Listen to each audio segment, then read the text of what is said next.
Hello dear student, कैसे हो आप सभी। मैं विकास सोनी अभिनव एकेडमी नोहर में साइंस एंड फिजिक्स टीच कर रहा हूँ, फिजिक्स पोर्शन देख रहा हूँ और आप सबका स्वागत करता हूँ यहाँ पर। आज हम बात करने जा रहे हैं क्लास 9th का एक बहुत ही स्पेशल सा कंसेप्ट फिजिक्स पढ़ने जा रहे हैं। उस स्पेशल कंसेप्ट पर जाने से पहले जस्ट हम बात करेंगे कि फिजिक्स एक्चुअल में है क्या।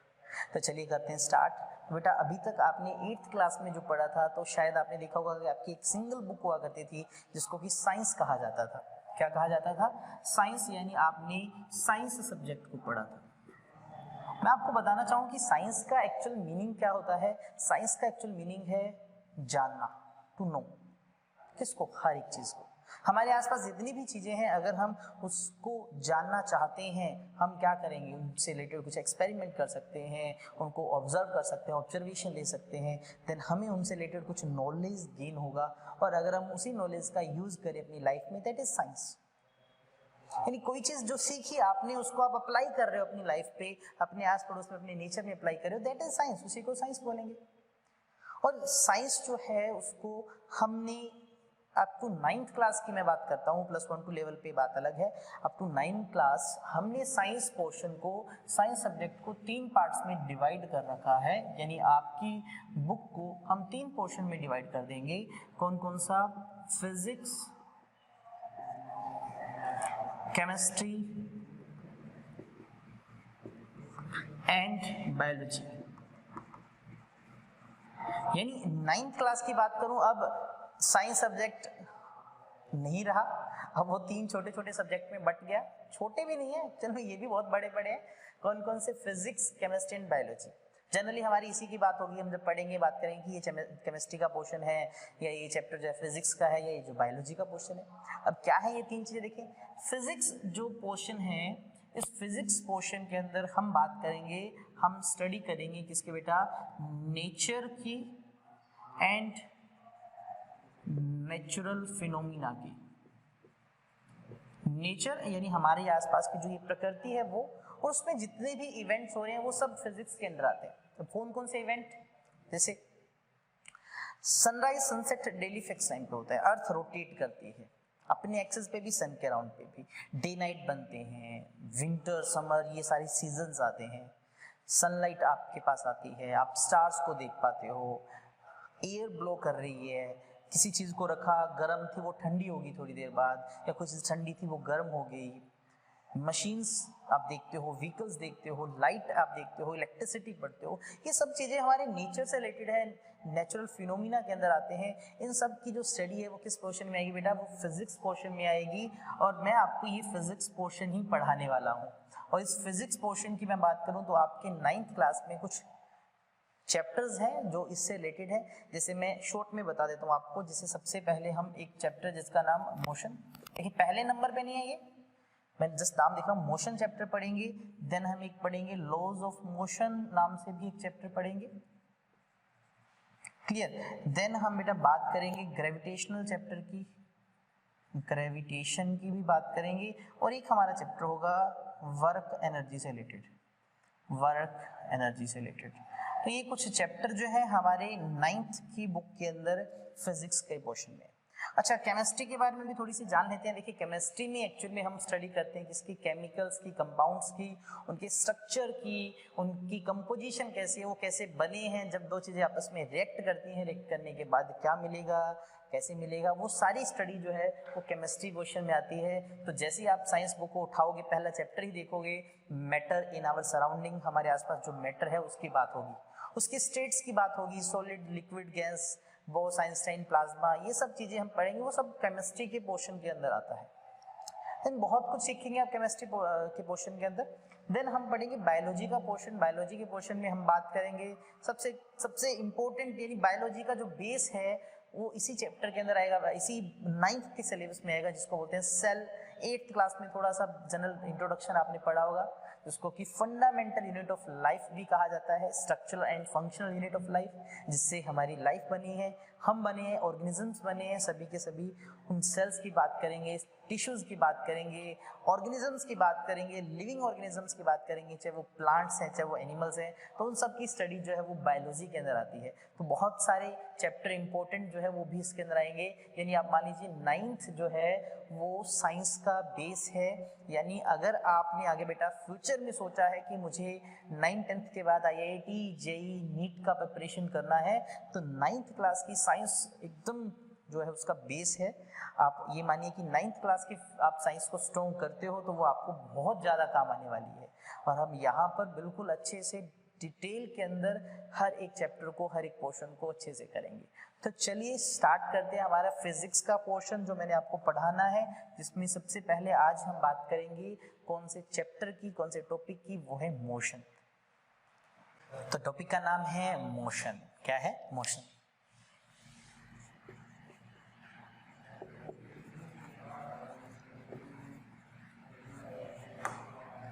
मोशन वर्ड के बारे में सुना है आप सबने, बहुत बार सुना है मोशन। मोशन मीन टू से क्या? मोशन यानी अगर कोई चीज मूव कर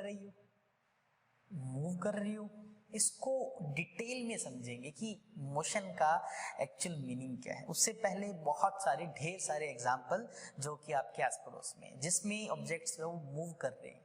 जैसे मैं ही इस टाइम कभी इधर जा रहा हूँ, कभी लेफ्ट कभी राइट, मार्कर है, मैं कभी ऊपर ले गया कभी नीचे ले गया, मोशन ही तो है।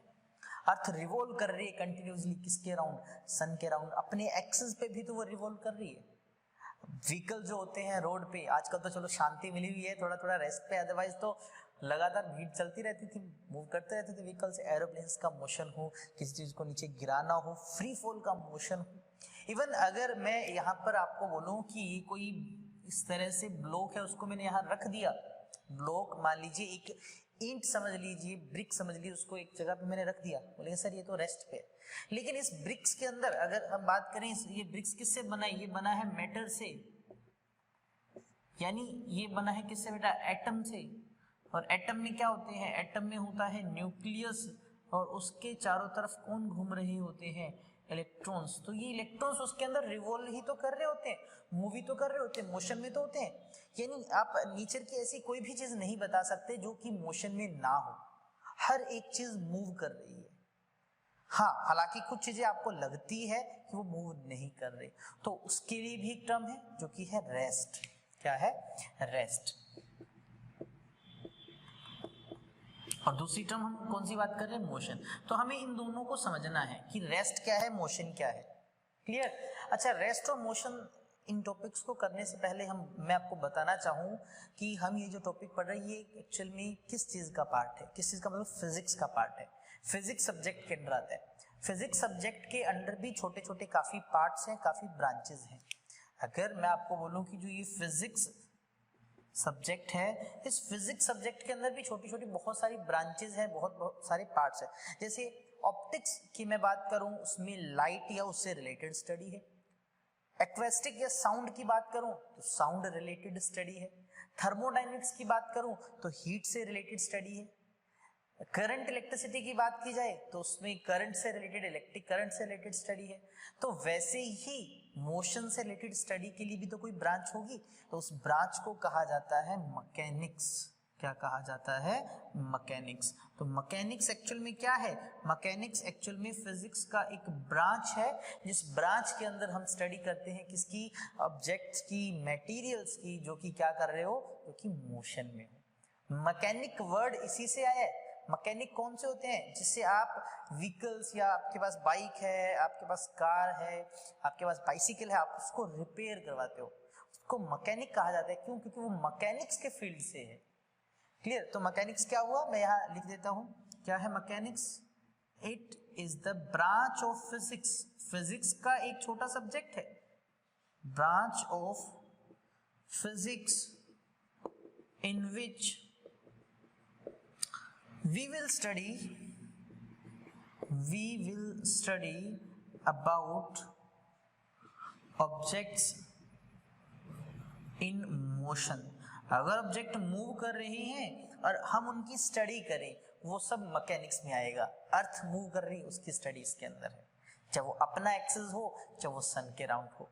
एक कार रोड पे मूव कर रही है, मोशन है ऑब्जेक्ट का, बिल्कुल मैकेनिक्स का पार्ट है।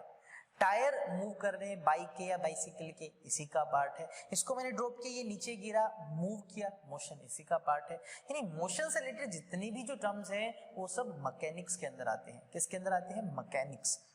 फिर क्या देखा गया कि इस मैकेनिक्स को भी दो फर्दर ब्रांचेस के अंदर डिवाइड किया। तो मैकेनिक्स के अंदर भी दो आगे फर्दर पार्ट्स बना लिए। एक को कहा जाता है काइनेमेटिक्स, क्या कहा जाता है? काइनेमेटिक्स। और दूसरे को कहा जाता है डायनामिक्स। क्या कहा जाता है? डायनामिक्स।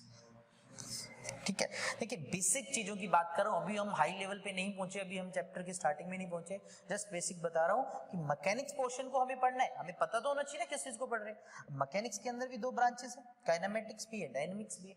काइनेमेटिक्स क्या है, डायनामिक्स क्या है? देखिए काइनेमेटिक्स एक्चुअल में क्या है, ये भी ब्रांच है फिजिक्स का। फिजिक्स के अंदर भी किसका? मैकेनिक्स का। इसमें स्टडी करेंगे मोशन की, लेकिन इस ब्रांच में जब हम मोशन की स्टडी करेंगे तब हम उसमें उसका कारण जो है, उसका जो कोज है, उसकी बात नहीं करेंगे। विदाउट नोइंग देयर कोज हम स्टडी करेंगे। तो यानी ये है क्या? स्टडी ही तो है, study of objects in motion, in motion without knowing their कोज,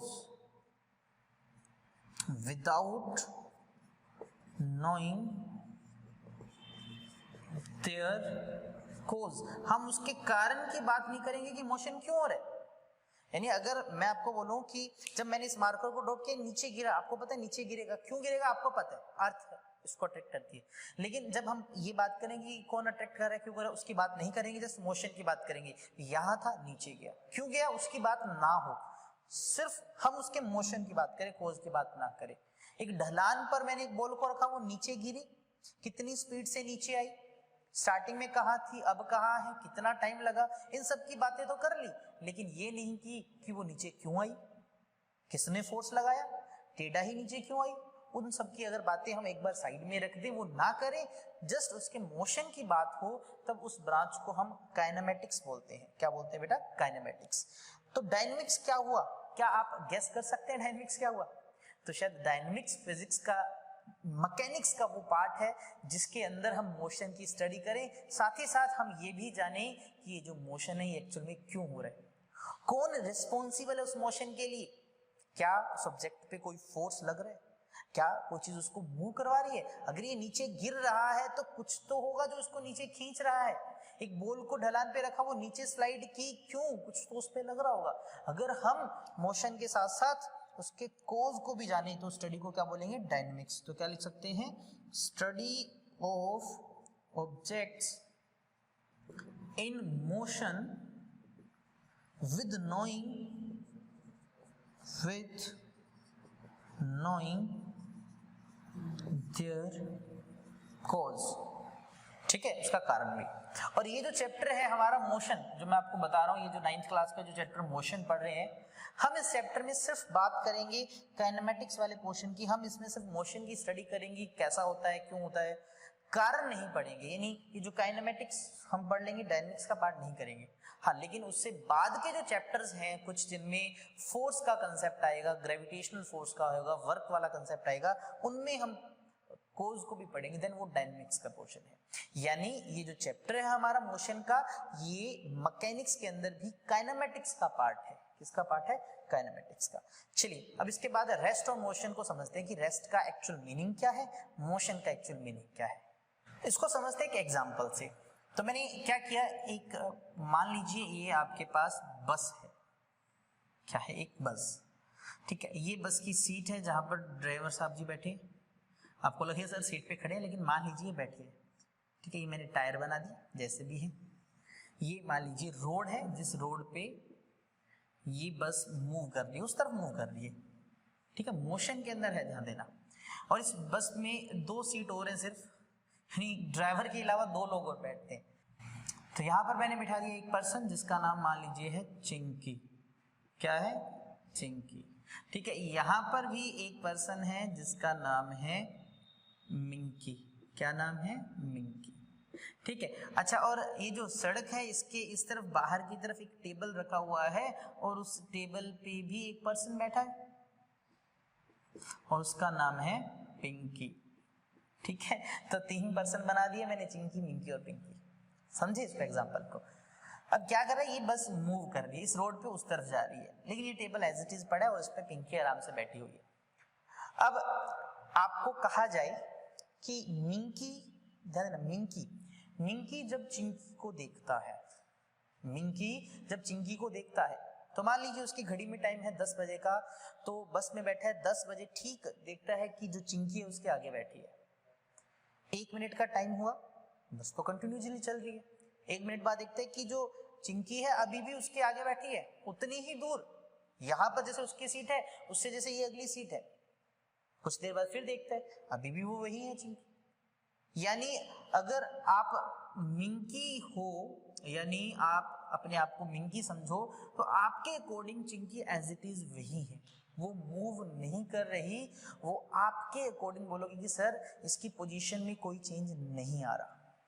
लेकिन अगर मैं यही बात पिंकी से पूछूं, भैया पिंकी तुम बताओ चिंकी का क्या, चिंकी वही है, तो बोलते कि 10 बजे मैंने देखा था तो चिंकी की बस यहाँ थी, तो मुझे चिंकी यहाँ दिखी, और मान लीजिए 1 मिनट बाद देखा तो बस बहुत आगे चलेगी, सपोज दैट यहाँ आगे चलेगी और जो चिंकी है वो यहाँ पर पहुंच गई, चिंकी यहाँ पहुंच गई, यानी पिंकी के अकॉर्डिंग पहले ये इतना डिस्टेंस था, देख लीजिए अब वो इतनी दूर चलेगी। पिंकी बोलती मेरे अकॉर्डिंग तो उसने अपनी पोजीशन चेंज की है, पहले बस यहाँ थी अब वहां पर चलेगी। It mean according to Pinki वो तो मूव कर रही है, वो तो मोशन में।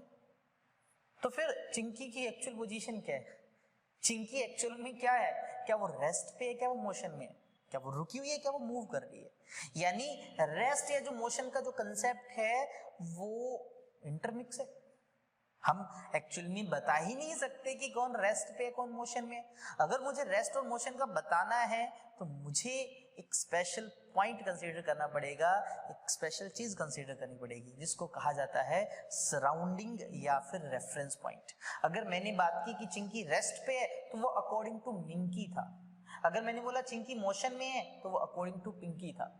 पहली सिचुएशन में मैंने इसको रेफरेंस माना, इसको सराउंडिंग मानी, दूसरे केस में मैंने इसको सराउंडिंग या रेफरेंस माना। यानी रेस्ट और मोशन जब डिफाइन होता है तो विद रिस्पेक्ट टू सराउंडिंग होगा, विद रिस्पेक्ट टू सराउंडिंग होगा। समझ आ रही है मेरी बात को? ठीक है, अगर जरा ध्यान दीजिए, मैं बोलूं अर्थ की, आप सब अर्थ के ऊपर है, हमें अर्थ मूव होती नहीं दिखती, हमें हमारे अकॉर्डिंग अर्थ रेस्ट पे है। लेकिन जब आप अर्थ से बाहर आउटर स्पेस में चले जाओ तो आपको दिखेगा कि अर्थ तो मूव कर रही है सन के अराउंड, अर्थ तो मोशन में। तो फिर अर्थ रेस्ट पे या मोशन में हुई? डिपेंड्स अपॉन द सराउंडिंग कि आप किस बेसिस पे पूछ रहे हो। आप हमारे अकॉर्डिंग पूछ रहे हो, अगर हम अर्थ के ऊपर है तो, या अर्थ के बाहर है तो, all depend upon reference point या सराउंडिंग। तो चलिए अब इसके बेसिस पे डेफिनेशन लिख सकते हैं किसकी, रेस्ट की। किसकी? रेस्ट की। कि रेस्ट है क्या? क्या है? An object is said to be at rest. किसी ऑब्जेक्ट को बोलेंगे कि वो रेस्ट है कब? When it does not change, it does not change its position, with respect to surrounding, clear? अच्छा, ये सराउंडिंग क्या, वो कोई रेफरेंस पॉइंट, ये क्या है? रेफरेंस पॉइंट, यानी जहां से पोजीशन बताई जा रही है। जैसे इस पहले एग्जांपल में मिंकी रेफरेंस पॉइंट था, सराउंडिंग था, यहां से हम चिंकी को देख रहे थे। दूसरे केस में ये जो पिंकी था ये रेफरेंस पॉइंट था, सराउंडिंग था। तो रेस्ट की शायद आप डेफिनेशन क्लियर हुई कि रेस्ट कब होगा। आप सिर्फ यही नहीं लिखेंगे कि its position does not change with time या पोजीशन, यहां तक मान लीजिए कहीं लिखते हैं वो स्टेटमेंट गलत है, आपको ये पूरा लिखना पड़ेगा कि विद रिस्पेक्ट टू सराउंडिंग है।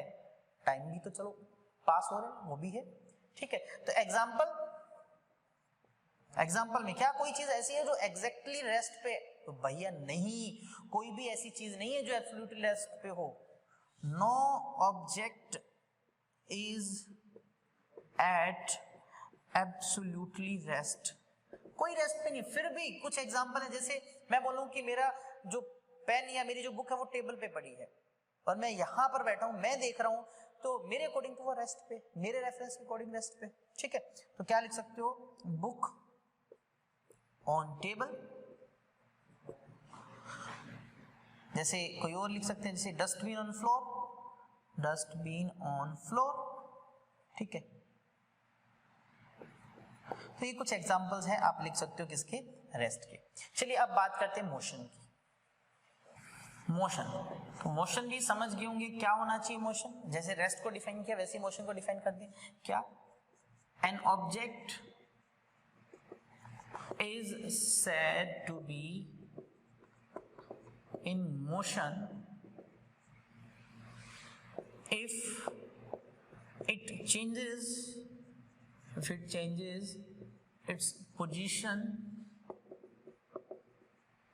with respect to, शॉर्ट में लिखता हूं, with respect to surrounding, with respect to surrounding। अगर कोई ऑब्जेक्ट अपनी पोजीशन चेंज करता है विद रिस्पेक्ट टू सराउंडिंग तो बोलेंगे मोशन में। जैसे पिंकी के अकॉर्डिंग ये पहले यहां था, इतना पोजीशन था, देखिए इतना दूर था, अब इतनी दूर होगी पोजीशन तो चेंज होगी। It mean according to Pinki, Pinki is in motion. समझ आया। एग्जाम्पल की बात करते हैं, जैसे मैंने लिखा मूविंग बस, अगर बस मूव कर रही है और मैं साइड में खड़ा हूं, ठीक है। पेन ड्रॉप, मैंने पेन को नीचे की तरफ ड्रॉप किया, मेरे अकॉर्डिंग पेन यहाँ पर था और वो नीचे गिर रहा है, उसकी पोजीशन चेंज हो रही है। बहुत सारी चीजें ऐसी उसके एग्जांपल है, बहुत सारे एग्जांपल है, ठीक है। अच्छा, सबसे मेन चीज मैं यहाँ पर लिखना चाहता हूँ, इंपॉर्टेंट क्या, कि rest and motion are interrelated terms. Interrelated क्यों है? These depends upon surrounding। किस पे डिपेंड करता है? सराउंडिंग पे डिपेंड करता है, जिसको मैंने रेफरेंस पॉइंट बोला। क्या बोला? रेफरेंस पॉइंट बोला। आई थिंक सो यहां तक क्लियर हो चुका होगा। अच्छा, इसी के साथ मैं आपको बोलूं कि एक एग्जांपल और बताओ जिसमें कोई ऑब्जेक्ट रेस्ट पे भी और मोशन पे भी हो, दोनों हो। मींस किसी एक सिस्टम, किसी एक सराउंडिंग के अकॉर्डिंग वो रेस्ट पे हो, दूसरे मोशन में। आप एग्जांपल बता सकते हैं, बिल्कुल आप एग्जांपल बता सकते हो। कैसे? जैसे ये मैंने बस का एग्जांपल लिया, इसके जैसे और भी बहुत सारे एग्जांपल्स हैं। जैसे देखें, तो इस बार क्या किया मैंने, ये इस तरह से फिर से एक ट्रैक बनाया और इस ट्रैक पे एक बस चल रही है, मूव कर रही है आगे की तरफ। यहां पर एक ट्री लगा हुआ है, एक ट्री है, और यहां पर एक आदमी खड़ा हुआ है जिसका नाम है राम, ठीक है। एक इस बस के अंदर है, इसका नाम है श्याम, ठीक है। बस उधर मूव कर रही है, राम यहां पर नीचे खड़ा है बाहर सड़क के इस तरफ, और वो बस के अंदर खड़ा है। अब क्या होता है कि इस ट्री को जब राम देखता है, अकॉर्डिंग टू राम जो ट्री है वो तो वही है, कि इसके बीच का डिस्टेंस फिक्स है, ये तो मूव ही नहीं कर रहा, ये तो वही है। यानी इसके अकॉर्डिंग जो ट्री है वो क्या है? एट रेस्ट है। लेकिन बस तो मूव कर रही है। श्याम कहेगा कि मेरे से ट्री इतना दूर था, बस थोड़ी आगे चलेगी, यानी इस ट्री का पोजीशन भी चेंज हो गया, पेड़ उसको पीछे की ओर जाता दिखेगा, है ना। अकॉर्डिंग टू श्याम जो ट्री होगा उसको किस में लगेगा? मोशन में लगेगा। तो यानी इस ट्री की एक्चुअल स्टेट क्या हुई? क्या ये रेस्ट पे या मोशन में? इसका क्या मीन हुआ? All depends upon frame of reference. I think so समझ गए होगे। तो अब हमें अगली वीडियो में पढ़ना है कि जो फ्रेम ऑफ रेफरेंस या जो ये सराउंडिंग वर्ड यूज कर रहा हूँ, या जो मैं ये रेफरेंस पॉइंट वर्ड यूज कर रहा हूँ, ये क्या है एक्चुअल में, इसका क्या मीनिंग है। देन हम ये भी बात करेंगे कि जो स्केलर एंड वेक्टर क्वांटिटीज क्या होती हैं, डायरेक्शंस का क्या रोल है। तब तक मिलते हैं अगली वीडियो में। अगर आपको ये वीडियो पसंद आए तो इसको लाइक करना मत भूलना, चैनल को भी सब्सक्राइब कर दीजिए। तब तक thank you, have a nice day.